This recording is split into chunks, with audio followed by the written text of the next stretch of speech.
خا موبایل به تغږیږي او دې په جیب لګوتې نوري دې په جیب لګوتې نوري ابل ځل ته محله کې موبایل باندې یو ترنګړای خلا ځان په لګیدل نو ظالم زوی لګي ګوتې ولې اوسه کړ ګوتې خو دې نه ماتيږي حالانکه علماء دا کوړی مدرسې یو پدې باندې یو باقاعده رساله لیکل ده موبایل فون کې شرعي احکام په پښتو کې لیکل ده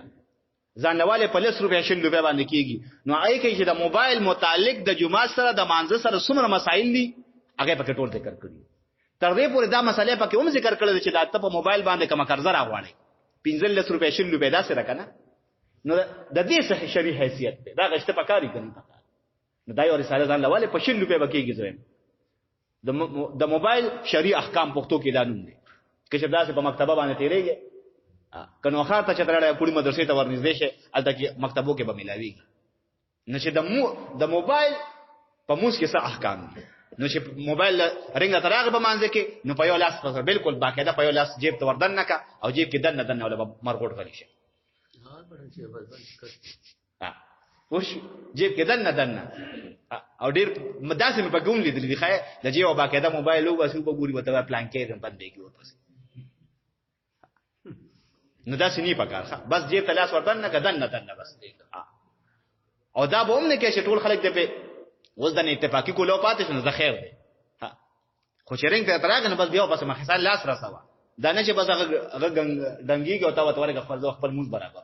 نه بس جیب ته لاس نو دې ته وای دا یو لاس باندې دا یو لاس استعمالول دې ته وای عمل قلیل دا لږ عمل په دې موږ نه ماتي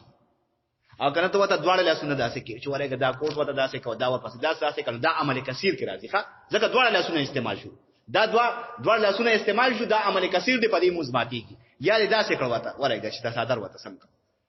پوښوي او صادر په دواړه لاسه داسې راوړو دا عمل کثیر دې په دې موږ ماتيږي نو عمل کثیر به استاد او یو سړی چې استاد یې به عمل کثیر څنګه پیژنم عمل کثیر به څنګه پیژنم نو علماء له دې نشاندهی دا خول ده چې یو سړی وای چې بای دې خو موږ کې داسې حرکت کوي لکه دې اډو په مانځنه دی ولاړ بس دا عمل کثیر اسه ولاړ لکه ته کله یو ځای لاس وړي او کله بل ځای لاس وړي او کله لسادر سمې او کله جاکټ سمې ها چې یو سړی دا ګمانو کې چې لکه دې په مانځنه دی ولاړ دا عمل کثیر دی په دې استعمال ما په مانځه کې دې و خاندل مونږ دې ماته او دستم ماته ها او زما د اکثر د لکان ته خیالي راځي یو بل ترخ کې بداسي کې نو خاندي او بس بیا ډنه داس خیال نه کوي او حالانکه دا صرف ناروا دي سړی د خدای عبادت ته ولرته ولې غوتوړي یا یو سړی په مانځه ولاړ یو بل براشي او ته یې لکه ته ما هغه کته لکه ورګه صبر کو منځو کې کړه تر هغه جمعات کو مانځه ولاړ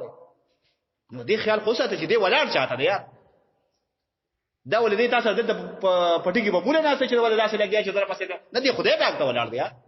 لکه د خدای پاک احترام هوګه کړه نو چې ته د خدای احترام نه کوي خدای پاک پتا سکی